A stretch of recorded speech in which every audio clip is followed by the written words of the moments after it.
Selamat siang untuk dosen dan guru Pamong. Saat ini saya akan mempresentasikan LK 3.1 yaitu menyusun best practice. Menyusun cerita praktik baik best practice menggunakan metode STAR terkait pengalaman mengatasi permasalahan siswa dalam pembelajaran. Saya Meilian Ing, peserta PPG Daljab kategori 1 Universitas Pakuan tahun 2022.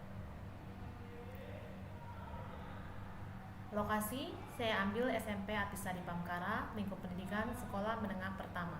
Tujuan yang ingin dicapai, saya memilih aksi 2 karena itu adalah praktek yang terbaik. Meningkatkan kemampuan peserta didik dalam aspek menulis, writing, aspek mendengarkan, listening, dan meningkatkan pemahaman terhadap materi dan soal berbasis HOTS dengan menggunakan model pembelajaran PBL dikombinasikan dengan teknik modeling teks, media audio visual, PowerPoint slide, Canva, game online, platform YouTube, pendekatan tipek dan scientific, serta metode tanya jawab dan diskusi pada materi telling times, sehingga peserta didik menghasilkan teks dialog untuk role play di kelas 7 SMP Atisa di Pamkara. Best practice ini saya susun pada tanggal 17 Januari 2023. Aksi kedua dilatar belakangi oleh masalah sebagai berikut. Peserta didik kesulitan dalam kemampuan menulis, writing, dan mendengarkan, listening. Karena 1. Guru belum mengoptimalkan teknik metode, media, dan model pembelajaran yang inovatif. 2. Guru jarang melatih kemampuan listening siswa. Praktik ini penting untuk dibagikan agar bisa menjadi motivasi untuk saya dan rekan-rekan guru yang lain dalam mengajar dengan menggunakan model pembelajaran problem based learning dikombinasikan dengan teknik modeling teks, media audio visual, PowerPoint slide, Canva, game online, platform YouTube, pendekatan tipek dan scientific, serta metode tanya jawab dan diskusi yang membuat peserta didik memiliki kemampuan yang lebih baik dalam writing maupun listening. Selama menjalani aksi, ada beberapa tantangan yang saya hadapi. Antara lain, yang pertama, media mengajar yang akan saya gunakan untuk mengajar mengalami kesalahan teknis, yaitu laptop bermasalah, tiba-tiba speaker tidak berfungsi dan sound tidak stabil. Yang kedua, belum mempunyai ruang kelas yang siap dan paten untuk penggunaan media teknologi atau penerapan pembelajaran berbasis tipek. Sehingga sebelum mengajar, saya harus mempersiapkan waktu lebih dalam pemasangan media proyektor, speaker, dan lain-lain. Yang ketiga, masih kesulitan untuk meningkatkan kepercayaan diri peserta didik saat tampil presentasi di depan kelas, yaitu role play. Dan yang keempat, kesulitan dalam mengatur waktu yang cukup dalam pelaksanaan pembelajaran karena background saya sendiri yang bukan sebagai pengajar tingkat SMP. Dan kelas yang saya ajar pun bukan kelas saya sendiri. Sehingga interaksi belum maksimal dan chemistry belum terbentuk juga secara maksimal. Selama proses dari awal hingga akhir praktek pembelajaran banyak yang terlibat, diantaranya yang pertama dosen pembimbing, kedua guru pamong, ketiga kepala sekolah, keempat rekan-rekan guru, dan kelima peserta didik. Langkah-langkah yang harus dilakukan oleh saya sendiri sesuai tantangan yang tadi saya sudah jelaskan, yaitu yang pertama, agar tidak terjadi lagi kendala teknis dalam penggunaan media teknologi yang digunakan, dan untuk mengatasi tantangan terkait ruang kelas yang tidak mendukung untuk penggunaan media berbasis tipek, saya mensiasatinya dengan cara selalu mencobanya terlebih dahulu semua media yang hendak digunakan dan meluangkan waktu lebih banyak lagi sebelumnya untuk dapat mempersiapkannya lebih baik. Yang kedua, untuk mengatasi tantangan mengenai peserta didik banyak yang belum percaya diri dalam melakukan kegiatan presentasi di depan kelas, saya akan terus melatih siswa rutin dalam kegiatan diskusi dan presentasi serta selalu memotivasi siswa agar lebih berani dan dapat tampil lebih percaya diri. Yang ketiga, untuk mengatasi tantangan saya mengenai kesulitan dalam mengatur waktu saat proses kegiatan belajar mengajar, saya akan berlatih disiplin dalam penggunaan alokasi waktu, berusaha berpanduan pada RPP yang telah dibuat.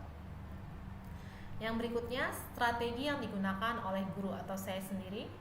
Yang pertama, memilih model pembelajaran yang sesuai dengan materi dan karakteristik peserta didik seperti problem based learning, agar siswa lebih aktif dalam pembelajaran dan dapat meningkatkan kepercayaan diri siswa dalam tampil presentasi dan diskusi.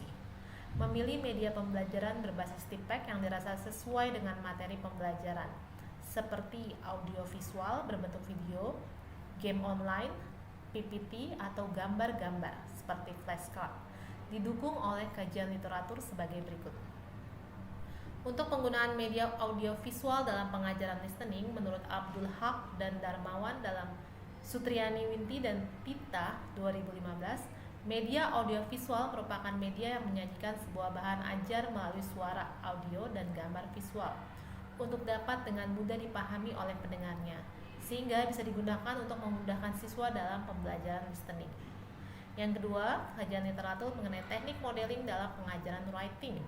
Menurut Tarigan dalam Fiona, Elia, dan Ena 2016, teknik modeling dalam pembelajaran menulis dapat membantu siswa untuk dapat memahami dengan mudah materi writing yang diajarkan. Dalam teknik modeling, guru mempersiapkan suatu karangan yang akan dijadikan sebagai contoh dalam menulis karangan baru. Karangan tidak persis sama dengan contoh. Struktur memang sama, tetapi isinya bisa berbeda. Pemodelan pada dasarnya membahasakan yang dipikirkan, mendemonstrasikan bagaimana guru menginginkan siswanya untuk belajar dan melakukan apa yang guru inginkan agar siswa melakukannya. Dengan demikian, siswa akan belajar melalui contoh atau model yang diberikan oleh guru. Sumber daya atau materi yang digunakan. Proses pengembangan RPP disesuaikan dengan karakteristik materi dan peserta didik. RPP berpusat pada peserta didik dengan menentukan kegiatan-kegiatan pembelajaran yang mampu menciptakan keaktifan peserta didik dalam seluruh rangkaian proses pembelajaran. Yang keempat, guru membuat LKPD dengan kompetensi yang dikembangkan oleh guru dengan mempertimbangkan karakteristik peserta didik serta memberikan bahan ajar dengan bahasa yang lebih mudah dipahami peserta didik dibandingkan buku pegangan peserta didik atau buku paket. Refleksi hasil dan dampak. Dampak dari langkah-langkah yang telah dilakukan. Saya merasa proses pembelajaran yang dilaksanakan lebih baik dari aksi 1 dan terarah daripada sebelumnya, dan membuat peserta didik terkesan lebih termotivasi dan semangat dalam mengikuti kegiatan belajar serta memiliki pemahaman yang jauh lebih baik terhadap materi yang diajarkan. Hal ini terbukti dari hasil pengerjaan tugas LKPD, proyek menulis, role play, dan post test yang diberikan hasilnya cukup memuaskan. Hasilnya juga sangat efektif. Peserta didik lebih terlihat aktif dan bersemangat dalam mengikuti kegiatan proses pembelajaran dan lebih paham dengan materi yang dipelajari. Respon yang ditunjukkan menurut hasil survei yang saya bagikan, hasilnya adalah memperoleh respon positif, baik menurut pengakuan peserta didik sendiri ataupun stakeholder lainnya, seperti kepala sekolah, rekan sejawat, bahwa penerapan model pembelajaran inovatif sangat efektif untuk meningkatkan motivasi belajar siswa dan pemahaman siswa dalam materi writing maupun listening. Faktor keberhasilan pada setiap aksi adalah karena guru menjalankan proses pembelajaran dengan sintak-sintak yang sesuai dengan model PBL, memilih media dan bahan ajar yang inovatif yang sudah disesuaikan dengan karakteristik materi, dan peserta didik hasilnya cukup baik dalam meningkatkan kemampuan pemahaman peserta didik terhadap materi writing maupun listening. Rata-rata siswa di aksi 2 mengalami peningkatan. Peserta didik mampu mengerjakan soal evaluasi dengan hasil memuaskan sebagai berikut. 100% mendapat nilai di atas KKM, yaitu 77, untuk skill pengetahuan dengan rata-rata nilai 90,63. 31,25% dari 16 siswa mendapat predikat SB atau sangat baik dalam skill keterampilan dan sikap. Sedangkan 68,75% dari 16 siswa mendapatkan predikat B atau baik. Jika dibandingkan dengan rata-rata siswa di aksi 1, sebanyak 80% siswa mendapat nilai di atas KKM. KKM-nya adalah 77. Kesimpulannya, setelah 2 kali penerapan model PBL atau Problem Based Learning, hasil prestasi peserta didik meningkat secara signifikan. Pembelajaran yang dapat diambil dari keseluruhan proses aksi adalah guru harus selalu mempersiapkan segala sesuatu dengan matang dan sesuai dengan materi, mulai dari pemilihan model, metode, bahan ajar, hingga media yang menarik, agar peserta didik merasa tidak jenuh dan aktif dalam proses pembelajaran. Guru juga harus selalu menerapkan model pembelajaran yang inovatif, pembelajaran berbasis TPEC, kegiatan belajar yang berpusat pada peserta didik melalui kegiatan diskusi dan presentasi, sehingga siswa dapat memahami dengan baik mengenai materi yang diajarkan. Untuk rencana tindak lanjut, yang pertama, saya akan mempersiapkan rencana dan perangkat pembelajaran dengan matang sebelum pelaksanaan kegiatan belajar mengajar.